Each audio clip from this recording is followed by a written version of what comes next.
नमस्कार दोस्तों, पोल खोल में आपका स्वागत है। दोस्तों, पूरे देश में कोरोना की जो वैक्सीन लग रही है उसकी किल्लत जो हो रही है, 18 से 45 साल की उम्र के जो 1 मई से लगाने की घोषणा की थी, उसके 10-15 दिन में वो योजना दम तोड़ती हुई नजर आने लगी। और आज स्थिति ये है कि बहुत से राज्यों में 18 से 45 साल के लोगों को वैक्सीन नहीं मिल पा रही। इसमें भी सबसे बड़ा पहलू यह है कि जिन राज्यों में बीजेपी की सरकार है, उनके मुखिया, उनके मुख्यमंत्री कुछ बोलने की स्थिति में नहीं है, क्योंकि अगर कुछ बोलते हैं वैक्सीन के बारे में तो यह सीधी सीधी केंद्र की अवहेलना या केंद्र को नाकामी होगी। दूसरी तरफ जहां बीजेपी की गवर्नमेंट नहीं है, वहां के सूबों के मुख्यमंत्री इस बारे में अखबारों में, चैनलों में खूब बता रहे हैं। अगर इसी बात को पिछले दिनों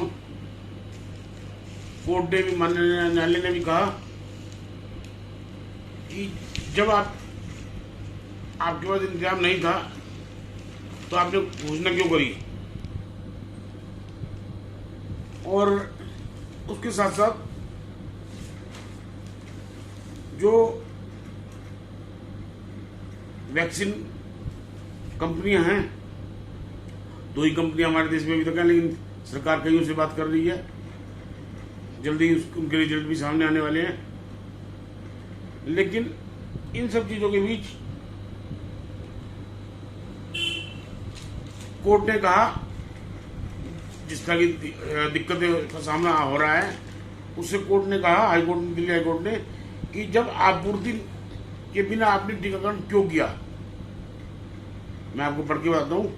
कोरोना टीके की दूसरी खुराक नहीं मिलने के मामले में दिल्ली हाईकोर्ट ने एक बार फिर दिल्ली सरकार को आड़े हाथों लेते हुए कहा, जब आपको पता था टीके की दूसरी आपूर्ति निर्धारित समय पर नहीं मिलेगी, तो आपने लोगों को टीका लगाना बंद क्यों नहीं किया। न्यायमूर्ति रेखा पल्ली की पीठ ने कहा, 12 मई को आसपास आपको अंदाजा हो गया था कि दूसरा टीका देने में भारत बायोटेक से आपको पर्याप्त टीके की आपूर्ति नहीं हो पाएगी, लेकिन इसके बाद भी आप 24 मई तक टीका लगाते रहे। पीठ ने इन टिप्पणी के साथ केंद्र में भारत दिल्ली सरकार को इस मामले में हल निकालने का निर्देश दिया है, ताकि पहली खुराक लेने वाले लोगों को निर्धारित समय पर अंदर दूसरी खुराक मिल सके। मामले में अगली सुनवाई 7 जुलाई को होगी। वहीं कोर्ट, माननीय न्यायालय, सर्वोच्च न्यायालय ने कहा, जमीनी हकीकत पर हो टीकाकरण की नीति और कोरोना निरोधी वैक्सीन की खरीद के कीमत पर भी उन्होंने सवाल उठाए। कोर्ट ने कहा कि वैक्सीन की कीमत एक होनी चाहिए। माननीय न्यायालय का मैं एक आदेश पढ़कर सुना रहा हूं आपको। कोर्ट ने कहा, संविधान के अनुच्छेद 1 में कहा गया है, भारत राज्यों का एक संघ है। क्या केंद्र की यही नीति है कि राज्य और न्यायपालिका टीका खरीद सकती हैं, या फिर केंद्र नोडल एजेंसी के तौर पर उन्हें वैक्सीन खरीद कर देगा? हम इस मुद्दे पर स्पष्टीकरण चाहते हैं। कोर्ट ने कहा, वैक्सीन की कीमत एक होनी चाहिए पूरे देश में। अब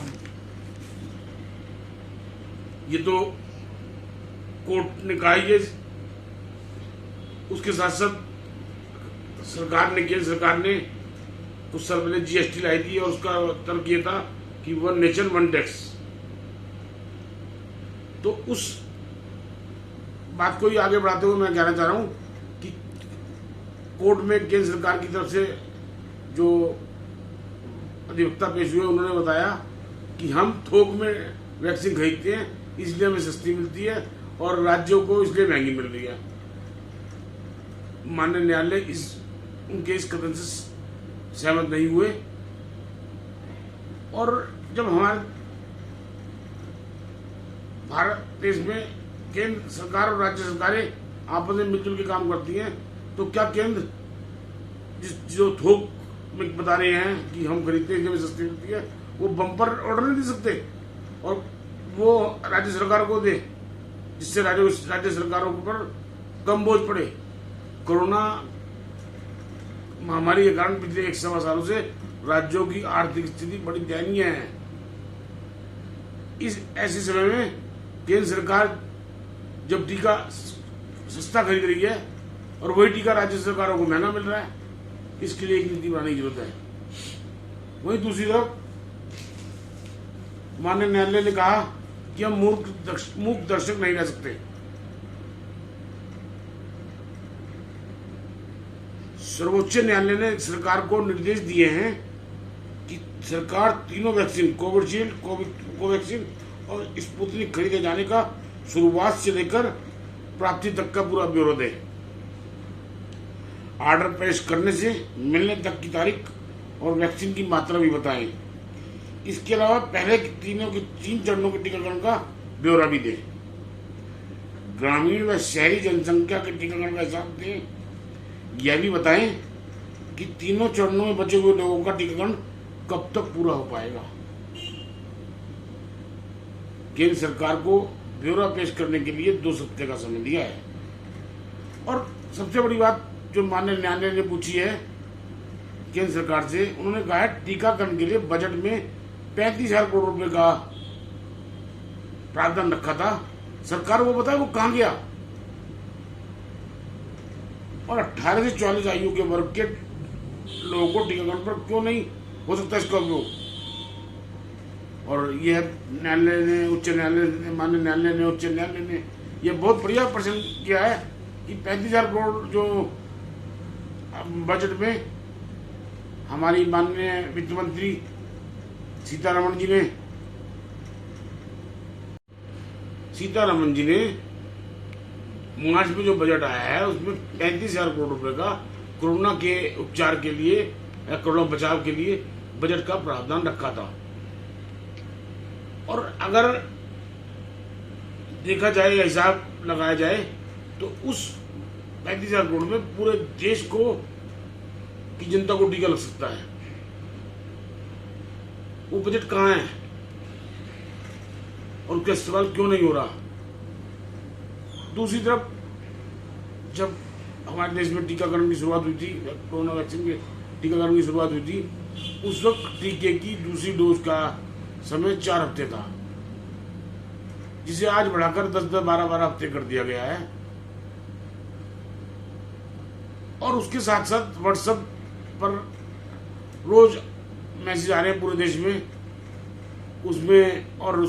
उसमें भी और कई बार टीवी पर भी जो डिबेट आती है उसमें जो विशेषज्ञ होते हैं, पैनल होता है, उसमें डॉक्टर भी होते हैं, वो भी कई बार बोल चुके कि पहली डोज लगने के बाद जब दूसरी डोज लगेगी उसके 10 दिन बाद कोरोना से लड़ने में हमारी इम्यूनिटी मजबूत हो जाएगी। आज वो टाइम 12-12 हफ्ते कर दिया है। इस बारे में लोगों में भ्रम है। मैं आपको एक वीडियो के माध्यम से बताना चाहता हूँ, आप वीडियो देखिए, इसकी सच्चाई क्या है इसके बारे में आप स्वयं देखिए।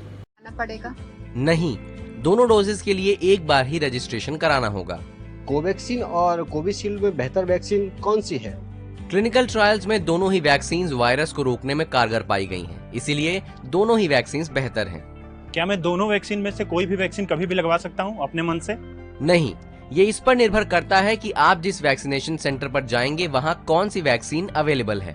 मुझे पहले कोरोना हुआ था, अब मैं बिल्कुल पूरी तरीके से ठीक हूँ। क्या अभी भी मुझको वैक्सीन की जरूरत है? बिल्कुल, कोरोना के कई मामले रीइंफेक्शन के हैं, इसलिए आप रिकवर हो गए हों तब भी वैक्सीन लगवाएं।